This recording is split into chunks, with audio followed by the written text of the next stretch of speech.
Hello, I'm Robbie Fowler and you're watching Redmen TV.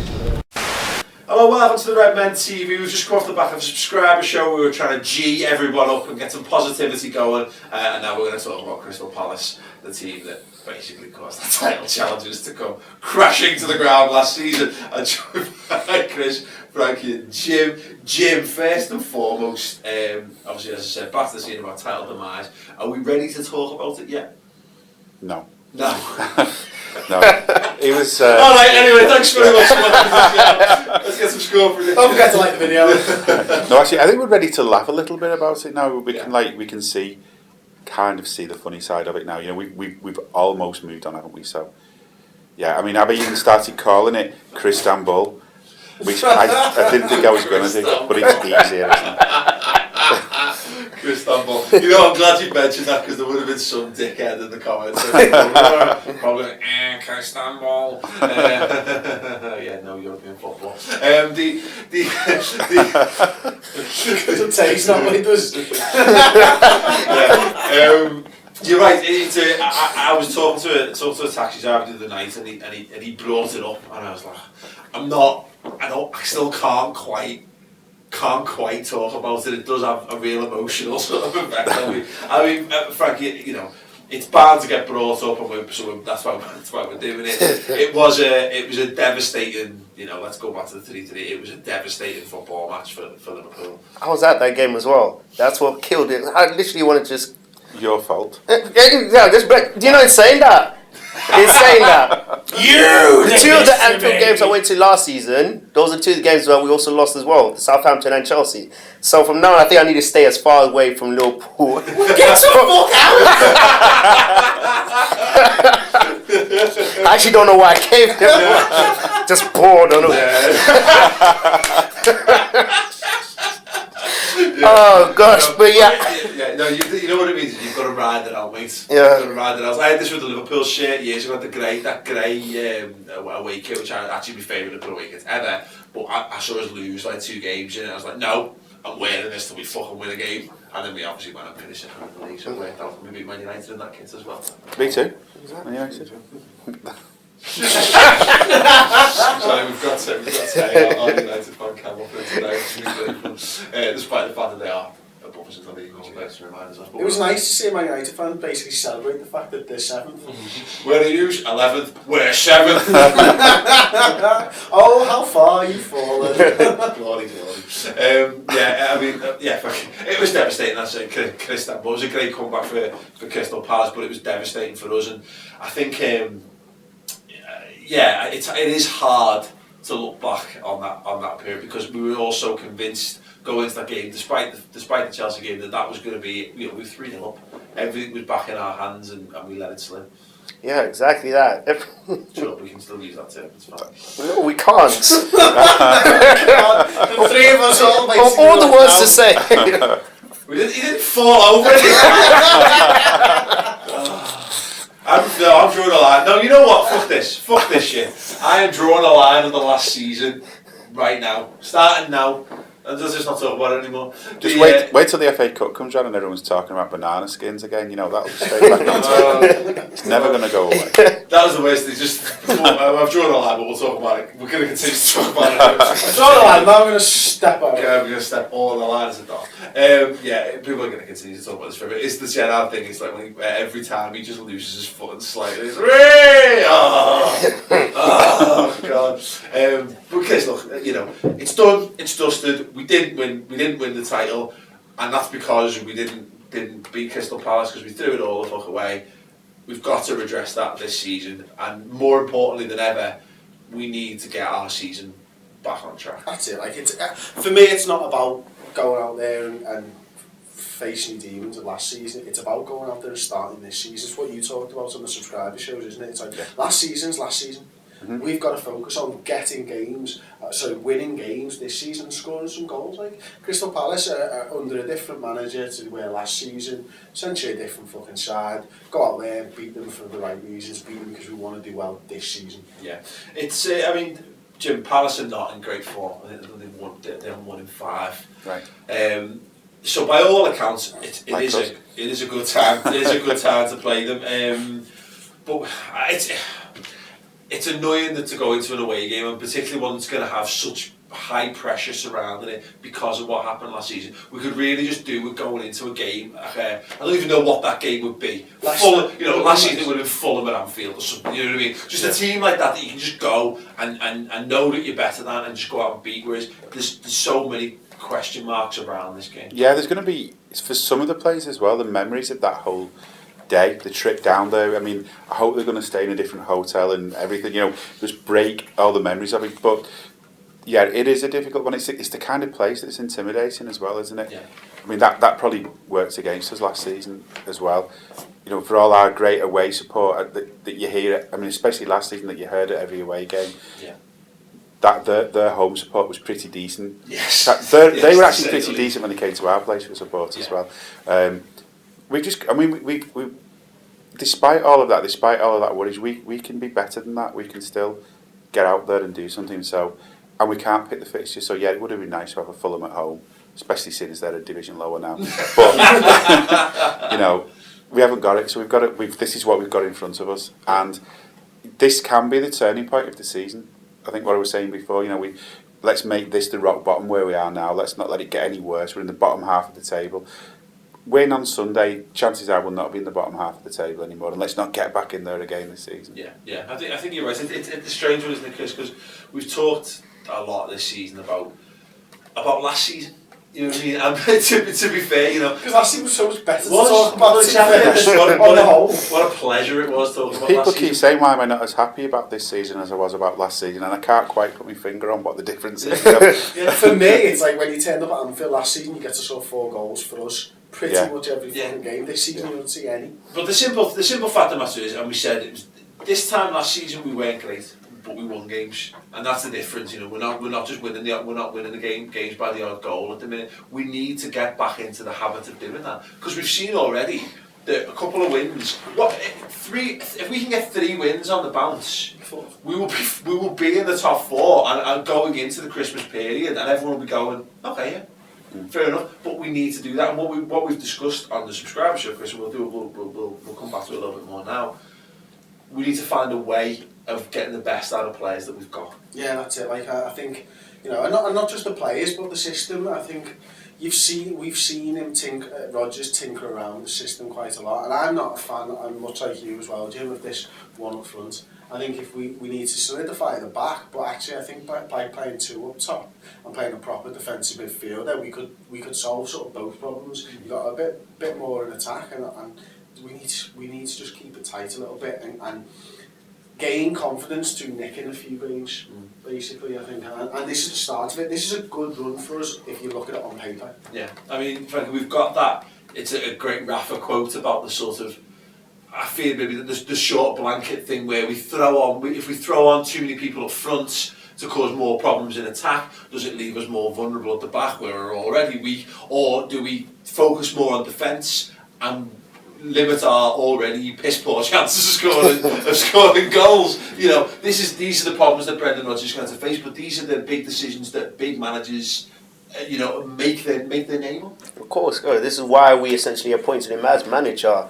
I agree with both of you gentlemen. I think we kind of need to not necessarily go back to basic, but go to the traditional 2 people up front.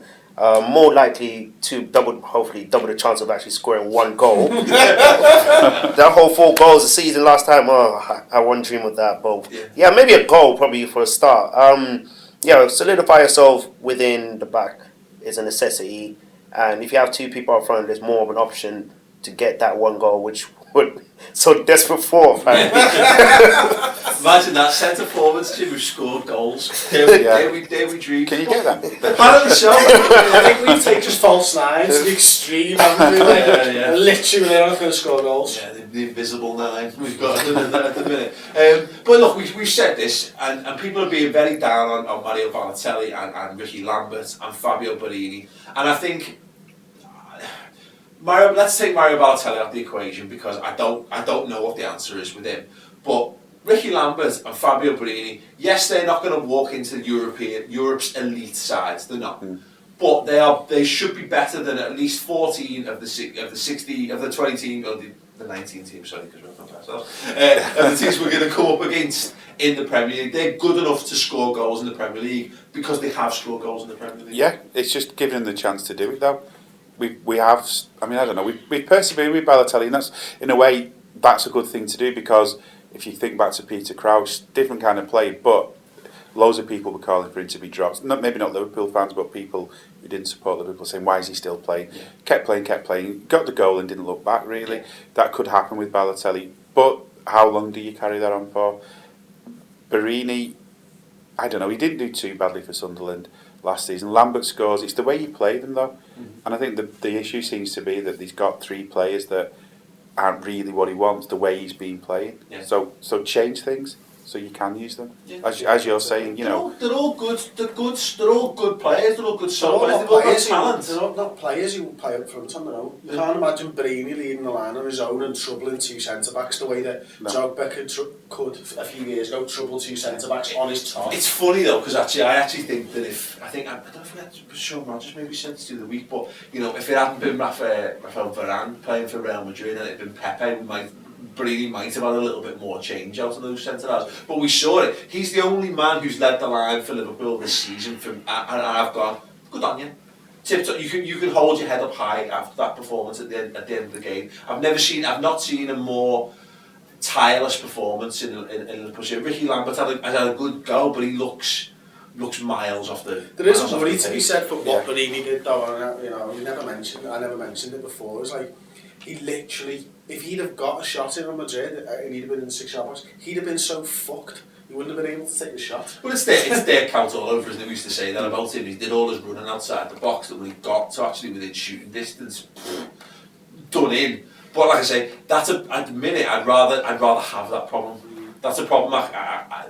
That's fine. Let someone put the hard yards in and maybe make space for the people around them. I still contend that maybe there's 2 up front would be great, but I've got no problem with 1 up front as long as the 3 behind them are Coutinho, Sterling and Lallana. Not necessarily in that order, in any order behind the front, because for me, they're our 3 best players, and I want to see them. I'd rather see them on the pitch and try and make things work. I actually don't even care so much who's the centre forward, as long as we get those 3. That's why you probably prefer someone who's got endeavour, because the centre forward shouldn't matter when you've got those 3 players bombing on. Yeah. As long as they're making runs and creating space, then the 3 midfielders should get into positions. But I just feel right now, I mean, Frankie, we talked about this again on the subscriber show.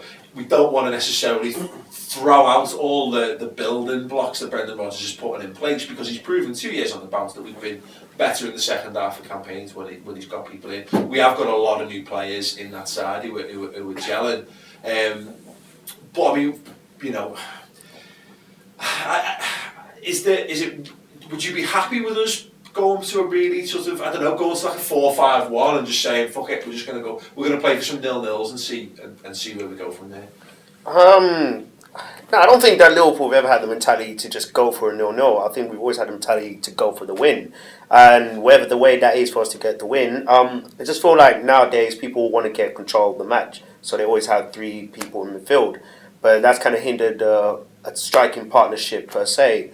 I do like the whole theory of having Lallana, Coutinho, Sterling behind the striker, because all of them will end up putting the shift to get into the box. But I'd like to just stick with solidifying yourself with 2 people up front, because at the end of the day, it's hard to explain into a sentence, but I just thought it's not working with 1. Exactly, so let's fuck it. 2 up front. Exactly. At the end of the day, we'll just put 3 strikers at one rate, man. But that's not a bad shout, going 4-3-3 again. Yeah. Because there are variations on that. Like, look, you know, off the top of my head, you could have Lucas, Allen and Chan as a 3, Sterling, Coutinho and Barini as the 3 ahead of them. You know, that's actually not a bad thing there with 4 defenders. It's mobile, if nothing else. Yeah, but you're right. You've got a defensive midfielder, you've got 2 mobile midfielders next to him. 2 wide players. Coutinho looks good on the left, Sterling can play on the right, and let Barini run at them. So, you know, that could be an option for us as well. We just need to find something that works, basically, don't we? Yeah. And I know we've been working on it during this international break. I know we've lost Sturridge, so the first week and a half of the planning has just gone out the window. Yes. But, you know, we've still got time before Sunday, and the players are going to start coming back soon if they're not already started arriving back. So it's time to just get your heads down and come up with a good plan for that game. Because you know what? You win that game on Sunday, and this thing about losing 3 games in a row has gone out the window because you've won. You know, start getting some points, start getting some goals, and start putting all of that behind you, including, as you said before, including last season. It's ridiculous because there are only so many world-class centre-forwards in the team. We've lost Luis Suarez. It's gone. It's done. It's over. Daniel Sturridge is injured. Yeah, it happens. But you look at the Premier League. There's not every team doesn't have world-class forwards, and yet teams are able to win games. You know what I mean? And do things and find ways of working that fucking work. You know, this Graziano Pella's banging in goals for Southampton. He's not going to be, when he finishes his career, he's not going to be thought of as the greatest forward ever to play the game. He's just he's a decent player in a good vein of form. We need to find a way to play our players into form. Ricky Lambert was a good player last season, scored a good amount of goals. Fabio Borini scored goals last season. He's went to the England team, and I know he's England, so it's not always mean much. But even so, he came to people's attention, and he did well for England. He did well for Southampton.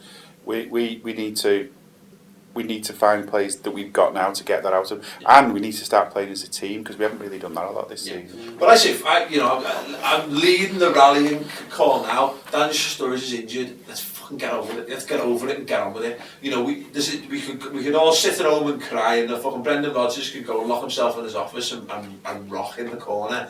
But you know, ultimately we've got to get up and get ourselves up for the game of the weekend, more so Brendan, and go than us. But although we will be doing a live show, so we will have to do that. But this is a point, and you said, I think you said it earlier, Jim, is that this needs to be, you need to turn around to his squad and go, look, Daniel Sturridge isn't here. Yous are good enough to do it. You're here. Man up! No, yeah. Well, yeah. But it was to stop using that expression. Being that expression that was on the list of phrases that you're not allowed to use inside out. Oh yeah. Brendan Rodgers is very happy to bring that one up periodically. But no, he needs to turn around to his squad and go, fuck it, lads. You know, you sit here, you're Liverpool player. You, Fabio Borini, you wanted to be here, mate. You turned down moves left, right, and centre to be here. This is going to be your time to shine. Ricky Lambert, you've wanted to be a Liverpool player for your entire life. You're a local lad. Fucking go out there and show why we've paid all that money for you. You know, go out and reward that faith, mate, because you're never going to get this chance again. You go out and fucking do it. And the rest of the players, you're a boss. You're better. Raheem Sterling, you are absolutely fucking incredible. We're not going to make you. It's not all on you. But you go out there and play your natural game and do what you want to do. Phil Coutinho the same, Lallana the same. You know, you were captain of Southampton. You've got what it takes to be a top Liverpool player. Go out and do it. Have that call to arms. Get the players together and just have that us against the world mentality. Stop worrying about trying to be scoring these amazing goals and all that. Go out there and be horrible. Go out there and be absolute fucking bastards to play against, like you mean. And just shoot as well. Yeah. Go and shoot a few times at their goal. Apart from you, Mario, stop and pass to other people in better positions. We're saying before we came on over, what we need from Mario is an earpiece, don't we? And someone at the side telling him what to do. You know, control. Yes, mate. Oh, yeah. Just but no, look, I've not brought Mario Balotelli. I'm not. Yes, that is the answer. We found a use for Enrique and the solution to Balotelli all in one. Like, look, I actually didn't mention Balotelli in that sort of rallying cry because I don't think it'd work. I don't know what the answer is with him. He's just got to be switched on. It'll work for him, but it won't. But like I say, I'm of the opinion that we want to get the hungry players into the team, and I'd say, you know, look at those players, how they performed in Madrid. Yeah, they didn't get the win, but the performances I saw from players, I want to see that as our base level. But I want those players to think that when they play like that the next game they're going to keep the place, or have a good chance of keeping the place. But that meritocracy seems to have gone. Yeah, you don't. But I honestly think if we hadn't played Chelsea, we probably would have. You know, that's the. We might have done. Yeah, I mean, I think that was a plan. He planned those 3 games, and he decided he'd, for want of a better phrase, play a lesser team against Real Madrid. Because he was probably thinking, we're not going to win anyway. Let's see how we can do. And they played really well. And now's the time to reward them. That was the most Liverpool performance of the season for me. The most what I consider to be Liverpool. You know, the do or die in the face of adversity, sticking together, working together as a team, busting a gut left, right, and centre to just to match the opposition and then to try and better them. That's what's been missing from us this season. And I'm happy for it to play a lesser team as long as they want to fucking work for it. Because I think you make your own look in football. Unless you've got world class players, you can create things out of nothing. You need to make your own look, and that's by getting in people's faces and being stronger and being more aggressive than them. And Brendan Rodgers has the ability to deliver that, because that's been a hallmark of his Liverpool side. But it's a hallmark of Liverpool in general. I think it's in our DNA, and at the minute I don't think we've seen enough of that. And it's dead easy to blame Balotelli on it, but right now I think we'll get that out of Lambert and Brady, guaranteed, more than we necessarily. You don't know if you're going to get it out of Balotelli, but we'll see. Let me know your thoughts on that. Of course, if I'm bang wrong, there's loads and loads of people who are massive Mario Balotelli fans. I'm not a Balotelli fan. My thoughts on it, let us know in the comments below, and exactly how you would go, how you'd approach this game. Jim, what team would you go with then for Liverpool? I think I would, despite what we said. If he's fit, and there's rumours he was injured as well, the stories he was injured. If Balotelli's fit, I would still use him, but I'd want Barini with him. Yeah. And I'd want Lambert on the bench, thinking he might get a chance later on. Yeah. You definitely want Chan involved. At the back, I don't know. It seems unlikely that we'll make any great changes. Will Glenn Johnson come? Will Glenn Johnson start over Mankier? Was probably the only real. I think, yeah. I mean, he's not been with England, has he? So he's probably had a chance to do a bit of training and actually get some ideas into his head, and maybe even actually carry them out. I think probably just Johnson. Just persevere with him a little bit longer. He isn't a bad player when he puts everything into it. He's just typical, I think, of Frankie. The whole problem of this season. You know what I mean? I'm looking at Glenn Johnson and going, there shouldn't be any question that Glenn Johnson, a 29, 30-year-old, experienced international fullback who's played at the highest level of the game, there should be no question that he should be going in the team ahead of a 19-year-old low knee. Exactly, but I try to give Johnson as many excuses why he's underperforming. I'm running out of options here. I literally don't know what to say or how to defend him anymore. It's just, exactly that. He's played Chelsea, he was established at West Ham, he's done well at the start, he was well at Liverpool.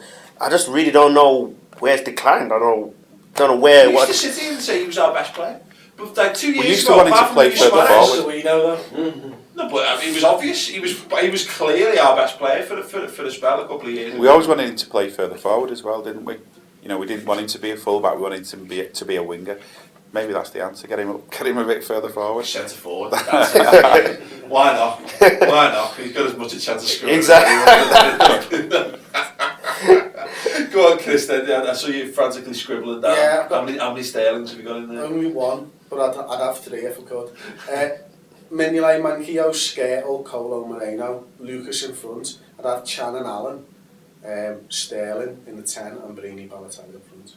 Very interesting. No Gerrard. You know what it's going to be though. Oh yeah, no, it's going. That's what I wanted to do. It's going to be Johnson right back, Skrtel, Lovren, Moreno as the back four. It's going to be Steven Gerrard in front of the back four with Emre Can and Joe Allen. Potentially Lucas just to fucking piss everyone off in an attacking midfield position. He'll be up front. It'll be Lallana and Sterling with Balotelli on his own up front. Mark my words. You heard it here first. It's exactly the team. Shock me, Brendan. I bet he doesn't play Lallana. I think he will because I don't know actually where. Coutinho's away form's poor. Yeah. Right. Well, I think it's a case with me. Like Lallana did only come on off the bench, didn't he, for England? So he's not. He should be relatively fresh. Actually, came on, had a good impact on the game as well. Coutinho, I don't know. Brazil played Austria, didn't he? Yeah, right. But in Austria, so it's not like he's travelled miles, but he didn't play, so he'll be fit. I think that's the only real question mark over that team, and everyone will bemoan the fact that we've not started with two up front, except Balotelli's going to slam in 3 fucking goals in the first half. We're going to keep a clean sheet, and everyone's going to say, "There we go. What was the fucking problem?" Oh, season-defining game. I'll have a bit of that. Yeah, and Neil Warnock's going to hate us even more as a result of it. If that's not a reason to win on Sunday, what is? Absolutely. Colin, if you can't beat Colin Wanker, then who can you fucking beat, like? Beat him controversially as well. Yeah. Because we'll have fun all next weekend as well. Won't we? Yeah, I think the thing about Warnock is that I was actually reading up on Palace in the Croydon Advertiser, and the fanning rights for them is basically saying that the fans are turning on him, and they're already talking about let's get rid of him now and get someone else in. I always find it weird, that mentality of like very blasé of like let's just get rid and get someone else in now. It's always wrong. Why always blame the manager? Oh, sounds like Balotelli, but why always blame the manager? Because even though he is, he's the ultimate man. He's the man who picks the team. Getting one done and sending some over. But you always blame the manager. And okay, he does have a big part to play in it, but that's the easy thing. That's what German used to do years ago when they were really crap at running clubs. They'd say, "Oh, that manager's shite. Get a new one in." And whose job is it to get the fucking manager? In fairness? And what else are they doing? What else is going on around them? Years ago, you talk about the Gillette here, very stretch here, like. You're right. You're absolutely right. The fact of the matter is, Tony Pulis should still be in charge of that club because he did a phenomenal job last year, and I think that's. We're going into this game. That's what Liverpool should be taking out. He's highly rated. Actually, Tony Pulis is actually quite highly rated. Like he gets the Mickey taken out of him, doesn't he? But people in the game actually see he's got a lot more qualities than he's given credit for. He's a very, very effective manager, isn't he? Yeah. You know exactly what you're going to get. And this sounds like I'm being slightly condescending in some respects, but it's not, because football is a results business, and Tony Pulis has got a track record that says he knows exactly what. And he wasn't all that. He did change slightly with Palace. It wasn't the old Stoke way of doing things that drove everybody mad, every away fan mad. It was a bit different with Palace. And a bit of flair in it. They've got I was decent going to say they players. could score goals as well, but that reminds us that they can score 3 in 1 half and all that, doesn't Of it? course, that's just that's up to Dwight Gale staying away from this. Well, they've got Millie Jedinak back, and hopefully, and Gale's not really played this season. Let's hope that continues. Obviously, like I said, look, no Daniel Sturridge. How disappointed are you that Daniel Sturridge has been injured? Let me know your thoughts. On a scale of 1 to 10, just write a number. How disappointed are you? The answer's 10, but it's fine. Score predictions, Jim. I think it's going to go down. Don't use words like down and think, I think... How's it going to go up? No, I think, I think... we're going to go up the table with a 2-0 win. Hey, Great, Frankie. 3-0 because that's what the score should have been last season. Yes, Frankie. Chris. 3.